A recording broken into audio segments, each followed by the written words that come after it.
กุศลบางอย่างนี่นะเฮ็ดแล้วได้บุญแต่กุศลบางอย่างเฮ็ดแล้วได้ทั้งบุญทั้งคุณ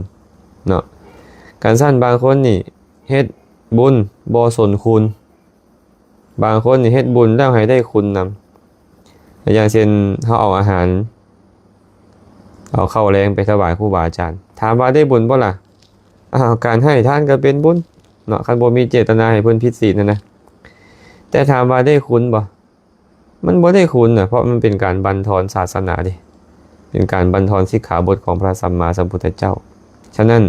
ถ้าหากเป็นไปได้เฮาก็พยายามเฮ็ดบุญให้ได้คุณนำอย่าเฮ็ดแต่บุญเอาบุญละเนาะบางคนนี่โอ้ยยาเพิ่นแหละสิเป็นหยังก็ยาเพิ่นข่อยมีหน้าที่เฮ็ดบุญข่อยก็เฮ็ด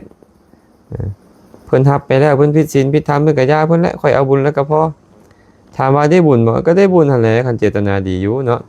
แต่ว่าบ่เอื้อเฟื้อในสิกขาบทตอนนั้นก็เป็นโทษบ่เอื้อเฟื้อเป็นโทสะเป็นบาปหน่อยนึง